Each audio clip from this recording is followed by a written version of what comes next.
Maintenant, nous sommes à la session 10 au total, mais c'est la deuxième session comparant les fondateurs. Dans celle-ci, j'aimerais un peu parler plus lentement, alors suivez-moi alors que nous passons les étapes. J'ai posé cette question et je vais vous la lire. Quelle cohérence y a-t-il, monsieur le fondateur, entre votre vie et votre propre enseignement? Avez-vous apporté le message en parole uniquement ou en action concrète dans votre vie? Vous vouliez que les gens mettent leur comportement et leurs pratiques en conformité avec vos enseignements. Avez-vous fait cela vous-même? C'est la question et je considère que c'est un véritable test à l'acide dans vos affirmations. Alors, vous savez, ce que je vais essayer de faire, c'est de tester et de vérifier pour voir si le sens de ce qu'ils disaient n'était pas seulement dans leurs mots, mais en fait dans leur vie. J'ai vraiment senti que c'était un vrai test pour ces fondateurs. Maintenant, parce que j'essaie de chercher des fautes, ce sera un peu négatif dans ce sens. Je ne veux pas rabaisser aucune des religions, je ne veux pas dire que les doctrines et les philosophies sont fausses ou négatives ou mauvaises. Ce que je veux dire, c'est que nous posons une question très spécifique. Et à cause de la nature de la question, j'ai dû rechercher des défauts de chacun des fondateurs. J'ai donc parcouru les écrits pour le faire. Je ne veux pas dire, encore une fois, je ne cherche pas à vous rabaisser, vous et les religions. Je veux juste poser cette question en tant qu'enquêteur. Alors, joignez-vous à moi pour poser cette question. Monsieur le fondateur, est-ce que votre vie correspond à vos propres enseignements? Ici, c'est l'hindouisme. Quand un homme abandonne toutes les variétés de désirs de gratification des sens, alors on dit qu'il est prêt pour une pure conscience transcendantale. Seule une personne qui n'est pas dégradée par le flux incessant des désirs peut atteindre la paix. Ces mots, la gratification des sens et le flux des désirs, signifient en fait la sensualité et le sexe. Si vous lisez tous les écrits religieux, invariablement, parfois assez explicitement, ils décrivent cela. Et c'est parce que ils ont compris, même à partir de la vérité de chaque religion, que cette question de la sensualité et de la sexualité est une grande partie de nos vies. Personne n'y échappe. Mais ce qu'ils disent, c'est que peu importe la puissance des effets de cette partie de notre vie, nous ne devons pas les laisser dominer. En d'autres termes, c'est là pour une bonne raison, mais si cela devient trop, alors nous ne pouvons pas continuer sur le vrai chemin que les fondateurs essaient de nous décrire. En d'autres termes, oui, c'est là, mais ne le laissez pas dominer. Maintenant, avec cela à l'esprit, voyons quels sont les mots dans la description de certains des hindous. Voici ce que Gautama Buddha a dit en tant qu'hindou, quand il était hindou. Nos livres saints nous parlent des dieux, des sages et des héros qui, bien que nobles, étaient accros aux passions sensuelles. Maintenant, c'est tout un aveu à faire. Et c'est par écrit qu'ils étaient accros. Non seulement ils s'y sont livrés, mais ils y étaient accros. Vous savez, l'un des exemples les plus flagrants de cela, d'aller à l'encontre de cet enseignement, que vous ne devez pas le laisser dominer, le garder à sa place, se trouve dans la vie de Krishna, qui est la 8e incarnation du dieu Vishnu. Et dans certains cercles, il est appelé la personnalité suprême de la divinité. Maintenant, dans sa vie, dans les écrits traditionnels, ils le décrivent comme étant ludique. Mais le mot ludique ne représente pas vraiment la vraie image. Quand vous lisez ce qui s'est réellement passé, c'est une image qui est assez discutable. Vous voyez, il a grandi à l'endroit appelé Vandanva et ses compagnons n'étaient que des filles des troupeaux de vaches appelées gopis. Il était le seul garçon et il jouait magnifiquement de la flûte. Donc dans son traitement des filles et son comportement avec les filles, il jouait de la flûte et la nouvelle tradition écrite disait qu'il les séduisait. Ce n'est pas une bonne image. Il est décrit, oui, comme ludique, mais l'enjouement n'était pas vraiment innocent. Il fut un temps où les filles étaient allées se baigner à la rivière, et il y est allé et a ramassé tous leurs vêtements et a grimpé un arbre et a dit, si vous voulez vos vêtements, venez les chercher une par une. Waouh, ce n'est pas une bonne image. Il avait aussi sa préférée, appelée Radha. Et voici ce que dit une écriture traditionnelle. Quand Ayan Goshna, qui est le mari de Radha, a entendu parler de l'adultère de Radha, il est allé à la recherche du couple. Alors, avec qui était Radha? Avec Krishna. Mais Krishna a pris la forme d'une déesse et ils ont ainsi échappé à la colère d'Ayana Ghosh. Il y a plusieurs histoires de ce type de comportement. En fait, pendant une réunion royale de forces opposées, à cette époque, ils se réunissaient avant la guerre et se réprimandaient et se défiaient. Pendant l'une de ces réunions royales, Sispupala, l'un des princes opposés, s'est tourné vers lui et le réprimandait. Il a reproché à Krishna son comportement avec les femmes pour avoir pris leurs vêtements en l'occurrence. Pourquoi? Parce que cela fait partie de l'histoire qui s'est répandue au sujet de Krishna. Donc, il n'a pas vraiment suivi cet enseignement fort selon lequel vous devez mettre tout cela de côté pour que vous puissiez être dans une pure conscience transcendantale. Dans certains écrits traditionnels, il prétend avoir eu 16 000 femmes. Maintenant, même si ce nombre n'est que figuratif, il avoue son mode de vie. Il dit avoir engendré 180 000 fils, ce qui n'est pas conforme au principe de s'abstenir d'activités sensuelles afin que vous puissiez avoir l'esprit concentré uniquement sur la méditation transcendantale. Ainsi, il ne semble pas que la vie ne soit à la hauteur des enseignements dans la pratique. Qu'en est-il du bouddhisme? Gautama Bouddha a dit ces mots. Ici, vénérables messieurs, sont les 4 règles concernant les délits qui méritent l'expulsion. L'expulsion du monastère. Numéro 1. Si un moine doit avoir des relations sexuelles avec quiconque. Les autres règles, c'est si vous avez volé, ou si vous avez assassiné, ou si vous prétendez avoir des pouvoirs surnaturels alors qu'il n'en est rien. Alors ces 4 règles entraîneraient l'expulsion du monastère. Dans la première, il était dit « pas de sexe ». Mais qu'en est-il de lui-même et de sa propre vie? Le fait est qu'il était marié et qu'il avait eu un fils. Alors, il a eu des relations sexuelles. L'autre histoire est vraiment dans les écrits traditionnels. Vous voyez, son père était un roi et son nom était Suhodana. Sa mère était une reine, donc il était le prince.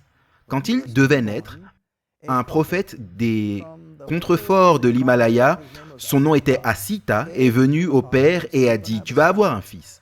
Et ton fils sera un grand empereur et un souverain du monde, soit il quittera la ville et il ira dans le monde à la recherche de la lumière, à moitié vêtu, dénudé, dans une vie ascétique. Qu'est-ce que tu souhaiterais ?» Eh bien, le père a dit « Je veux qu'il soit un prince et un roi et un empereur. » Eh bien, Asita lui a dit « À cette condition, il pourra devenir un empereur du monde. Si tu t'assures qu'il ne pose pas les yeux sur la maladie, la vieillesse, la souffrance ou la mort. » Alors le père, le roi Suhodana, a pris de relever le défi. Il a construit des palais, différents palais, dans lesquels il a placé Gautama Bouddha. À ce moment-là, son nom était Siddhartha, le fils, et il ne l'a pas laissé descendre dans le parc du palais ou dans la ville, parce qu'il risquait de poser les yeux sur les choses interdites. Alors, de l'âge de 16 ans jusqu'à l'âge de 29 ans, il a été gardé dans les étages supérieurs du palais. Il n'a jamais été autorisé à descendre. Comment pensez-vous qu'ils l'ont gardé occupé et diverti là-bas? Eh bien, nous n'avons pas à deviner. L'Écriture dit ceci, il était occupé là-haut avec des femmes ménestrels. Elles le divertissaient avec des déhanchés licencieux, des baisers papillons et des regards séduisants. Ainsi, il devint captif de ces femmes qui connaissaient bien les joies du plaisir sensuel et infatigables dans le plaisir sexuel. Pendant combien de temps? Jour après jour, semaine après semaine, mois après mois, année après année, pendant 13 ans. Voici donc ce qui se passait. Et c'était pourquoi, dans les années plus tard, quand il cherchait la lumière, d'ailleurs à l'âge de 29 ans, il a quitté tout cela et il est sorti dans le désert à la recherche de la lumière, exactement comme le prophète l'avait dit. Alors, c'est ce qu'il dit alors qu'il cherchait la lumière. Dans l'accomplissement de mes vœux, j'ai arraché les cheveux de ma tête, les cheveux de ma barbe, et suis descendu à l'eau ponctuellement, 3 fois avant la tombée de la nuit pour laver le mal à l'intérieur. Je n'ai pas utilisé le mot mal, c'était juste là, dans les écrits. Et s'il devait aller ponctuellement, 3 fois par jour, pour laver le mal, alors ce mal doit avoir été en une certaine quantité. Vous le lavez une fois, il est encore là. Vous le lavez à nouveau, il est toujours là, 3 fois par jour. Autrement dit, ça a imprégné sa vie. Et qu'était la plus grande partie de ce mal? On ne sait pas, mais certainement c'était la question d'avoir des relations sexuelles, parce que c'était son histoire pendant toutes ces années, 13 ans. Donc vraiment, quand vous regardez l'histoire et l'enseignement, l'histoire de la vie ne correspond pas à l'enseignement. Donc même Gautama Bouddha ne semble pas avoir accompli ses propres enseignements dans sa vie. Que diriez-vous de l'islam, l'histoire de Mahomet? Maintenant, Mahomet est considéré comme l'homme parfait. Et dans les cercles islamiques traditionnels, ils l'acceptent comme ça. Et je pense que nous devrions l'accepter. Mais regardez ce que dit le Coran. Par exemple, dans le chapitre 4. Alors vous pouvez épouser d'autres femmes qui vous semblent bonnes, 2, 3 ou 4 d'entre elles. Mahomet a eu 2 parties fondamentales dans sa vie. L'une était à la Mecque et la moitié suivante était à Médine. À la Mecque, il n'avait qu'une femme. À Médine, quand il y est allé, il était passé d'être non seulement un messager de Dieu, mais d'être un homme d'État, un général dans son armée. Maintenant, il avait du pouvoir, un autre genre de pouvoir, et il voulait peut-être faire des alliances, donc il avait tellement de femmes. Ici, il est dit 4. Il est dit dans les écrits qu'il a eu quelque part entre 11 et même jusqu'à 19 épouses. Donc, il ne correspondait pas vraiment à cet enseignement. Qu'en est-il du verset suivant? Il se trouve dans le chapitre 48. Allah t'a donné une glorieuse victoire à toi, Mahomet, afin qu'Allah, Dieu, puisse pardonner tes péchés passés et futurs. Dans le chapitre 93, Allah ne te trouve-t-il pas, Mahomet, dans l'erreur et ne te guide-t-il pas? Donc, nous reconnaissons que Mahomet était l'homme parfait, mais la perfection dans la tradition islamique permet toujours les péchés et les erreurs. Donc, oui, parfait, bien, mais vraiment, vous ne pouvez pas être un exemple si vous avez des exceptions comme l'exception qu'il a faite d'en épouser plus de 4. Donc, soit l'exemple, soit l'exception, pas les deux. Ainsi, Mahomet a-t-il bien suivi les enseignements? Dans une bonne mesure, mais il a fait des erreurs. Qu'en est-il du judaïsme? Les mots ici sont « tu ne tueras pas »,« tu ne commettras pas d'adultère »,« tu ne porteras pas de faux témoignages ». Regardons les 3 grands Hébreux, Abraham, Moïse et David. Regardons Moïse. Il a regardé de ce côté-ci, de ce côté-là, et quand il n'a vu personne, il l'a tué et l'a caché dans le sable. Qu'est-ce que c'est? Un meurtre. Et l'histoire d'Abraham. Alors, il est allé vers Agar et elle a conçu. Il a eu des relations sexuelles avec Agar. Agar n'était pas sa femme, donc c'est de l'adultère. Et puis, lorsqu'il se rend dans la ville voisine, il dit au roi que sa femme, Sarah, est en fait sa sœur. Eh bien, c'est un mensonge. Alors, ces grands prophètes imposants se livraient malgré tout au mensonge aussi. Qu'en est-il de David? Les paroles sont « David a envoyé des messagers pour l'apprendre. » Qui est ce « là » C'est Bathsheba. Mais Bathsheba n'était pas sa femme. C'est commettre l'adultère. Et ensuite, pour couvrir ses actions, il prend ce mari qui est un membre de son armée et l'envoie au combat spécifiquement pour être tué. Il est dit « Place Uri, le mari, à l'avant-garde au plus chaud de la bataille et retirez-vous de lui pour qu'il puisse être abattu et mourir. » Un meurtre de sang-froid. Donc aucun des grands Hébreux n'est jamais arrivé au sommet des enseignements qu'ils ont eux-mêmes affirmés et proclamés. Alors nous arrivons au christianisme. Jésus a été accusé de blasphème. Voici les mots. Puis les Juifs ont pris des pierres pour le lapider, pour le blasphème, et voilà pourquoi ils voulaient le lapider. Parce que toi, qui es un homme, tu te fais Dieu. Donc la question est de savoir s'il a enfreint la loi. Les Juifs l'ont dit, mais les écrits de Jean ont en fait affirmé le contraire. Ils disent qu'il était Dieu. Donc s'il était Dieu, ce n'était pas un blasphème.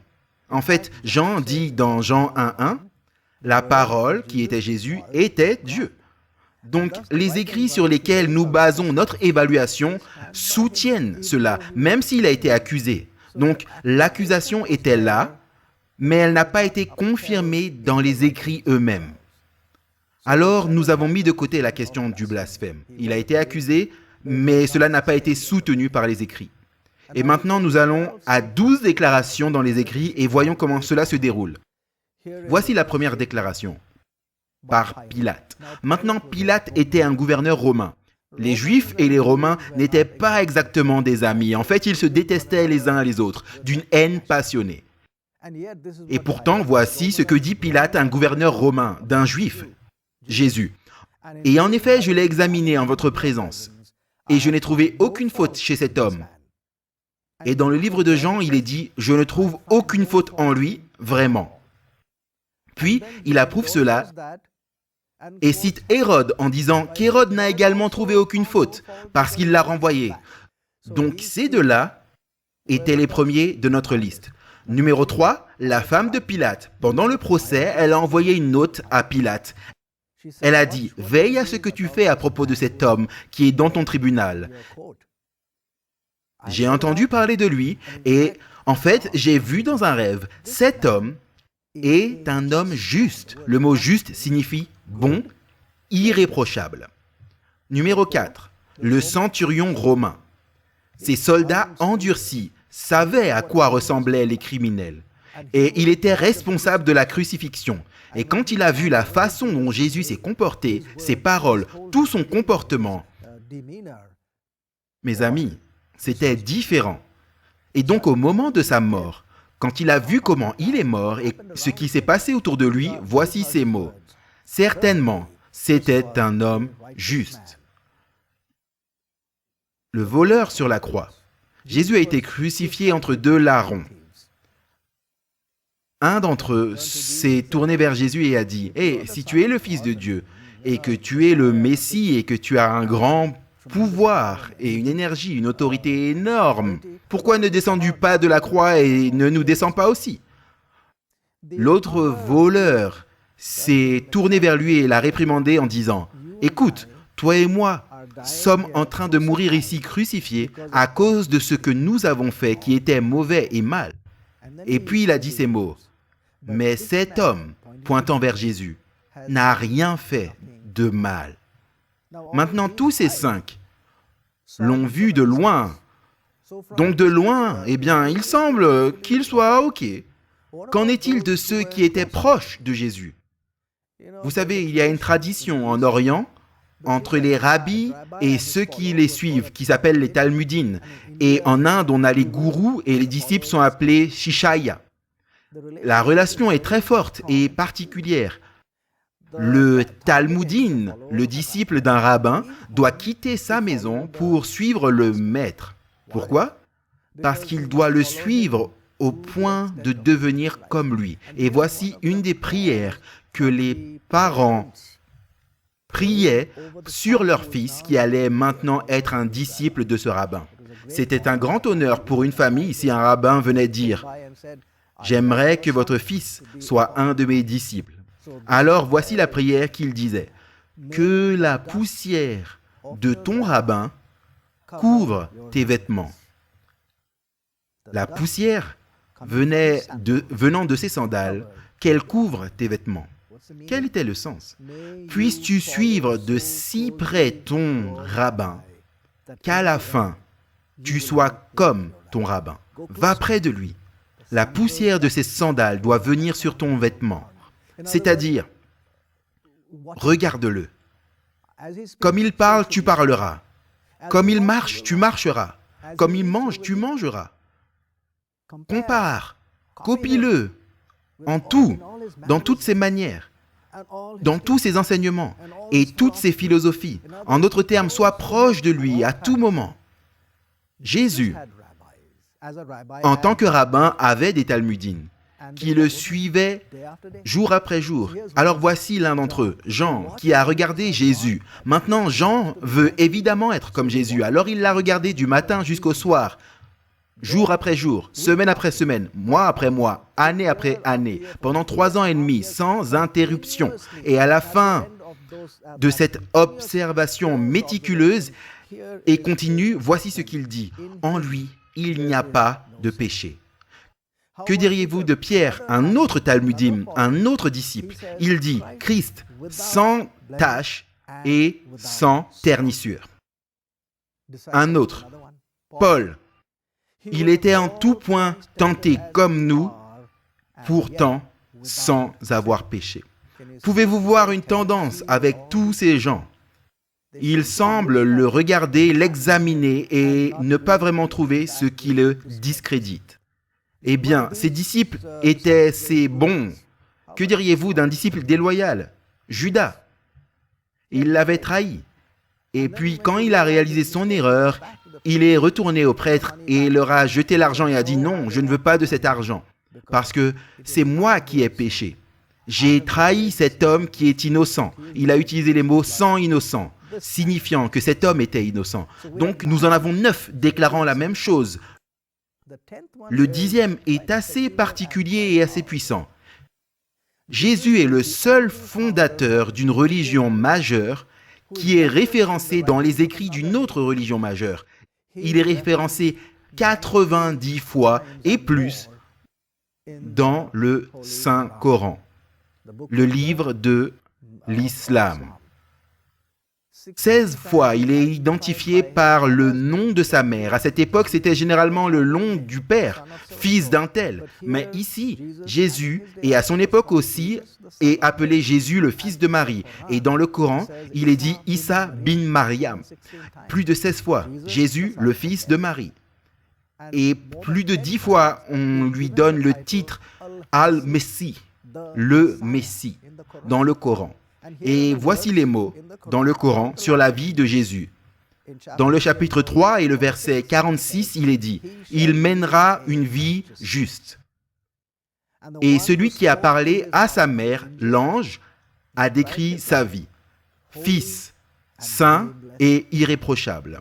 Rappelez-vous que c'est le même Coran qui a reconnu que Mahomet a eu des péchés et des erreurs. Et ici, le même Coran dit qu'il a mené, Jésus, une vie juste, un fils irréprochable. Qu'en est-il de sa propre conscience? Maintenant, combien de nous, vous et moi, pouvons regarder dans nos vies et dire que tout va bien, nous n'avons jamais fait d'erreur dans nos vies? Personne ne peut dire ça. Mais il fut un temps où Jésus affronta ses critiques les plus amères, ceux qui avaient soif de sa vie. Et il se tournait vers eux et leur a dit, « Lequel de vous peut montrer un péché dans ma vie ?» Les mots sont en fait, « Lequel d'entre vous me condamne de péché ?» En d'autres termes, pouvez-vous prouver le péché en moi? Savez-vous quelle était la réponse? Le silence. Maintenant, regardez à travers l'histoire. Combien de personnalités publiques pouvez-vous trouver qui regarderaient leurs ennemis les plus acharnés, qui ont soif de leur mort, et les mettraient au défi de trouver une erreur, et leur réponse serait le silence? Je crois que vous n'en trouverez pas. À l'écran, c'est le mot Kongqiu. C'est son nom chinois. Son nom occidental est Confucius. Maintenant, si vous savez quelque chose de Confucius, c'était un homme merveilleux, généreux, bienveillant, aimant et gentil. Tout ce qui fait qu'une personne est merveilleuse. Et pourtant, regardez ses propres mots. Comment oserais-je prétendre être un sage ou un homme bienveillant? Alors même Confucius a convenu qu'il n'était pas à la hauteur. Mais quand vous regardez alors à Jésus qui a dit « Il ne semble rien avoir dans ma vie, dans toute ma conscience », c'est incroyable. Numéro 12. Dans le Sanhédrin, ils lui ont posé cette question. « Es-tu alors le Fils de Dieu ?» Et ils l'ont mis à mort avec cette question. Maintenant, dans un procès, vous ne mettez pas à mort quelqu'un à cause de ce qu'il prétend être. Vous le mettez à cause de ce qu'il a fait ou de ce qu'il n'a pas fait. Maintenant, dans ce procès, ils ont amené des témoins encore et ils n'ont trouvé aucune raison de le mettre à mort. Ils n'ont pas pu trouver de faute. Alors, les grands prêtres ont déplacé la question de ce que tu avais fait ou de ce que tu n'avais pas fait à « qui es-tu » Ce changement me dit que sa vie était parfaite. Ce qu'il a fait, ce qu'il n'a pas fait, a atteint les normes les plus élevées. En d'autres termes, 15 millions de minutes de vie sur cette terre, au milieu d'une génération méchante et corrompue. Chaque pensée, chaque acte, chaque but, chaque œuvre, en privé et en public, depuis le moment où il a ouvert ses yeux de bébé jusqu'à ce qu'il expire sur la croix, ont tous été approuvés de Dieu. Jamais notre Seigneur n'a eu à confesser aucun péché, car il n'a eu aucun péché. Lui seul porte la pureté immaculée non ternie de l'enfance à travers la jeunesse et la virilité. La pureté consciente de Christ est étonnante. La perfection sans péché et la parfaite absence de péché est ce que nous attendrions de Dieu incarné. Et nous trouvons cela en Jésus. L'hypothèse et les faits concordent. En d'autres termes, ce que nous attendrions et ce que nous trouvons. Étonnant. Maintenant, regardez la cohérence de sa vie. Il a dit qu'il était Dieu. Et quand il est descendu de sa position de Dieu, il a dit « J'apporte le message en moi, je suis le message ». S'il venait de là, bien sûr, il serait le message. Et s'il était vraiment le message, alors nous devrions nous attendre que cette vie serait imprégnée par le message, dans la mesure où il n'y aurait aucune erreur du tout. Et c'est exactement ce que nous trouvons ici. Dieu incarné, apportant le message en lui-même afin qu'il soit lui-même le message et qu'il le vive à la perfection. Un parcours incroyable. Est-ce que c'est encore une autre bille rouge? Si vous avez apprécié cette présentation avec Dr. Subodh Pandit et vous souhaitez regarder plus de cette série unique de 13 parties gratuitement en ligne, visitez le site web godfactorfiction.com. C'est godfactorfiction.com.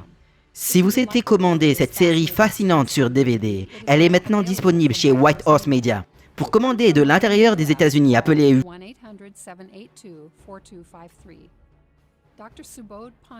Dr. Subodh a écrit 2 livres révélateurs intitulés « Venez et cherchez avec moi, Dieu existe-t-il vraiment ?» et « Venez chercher avec moi le poids de l'évidence », qui explore davantage les sujets de l'évolution du théisme, de l'athéisme et de la religion. Pour commander ces livres aux États-Unis, appelez 1-800-782-4253. Si vous habitez en dehors des États-Unis, vous pouvez également les commander facilement sur Amazon.com.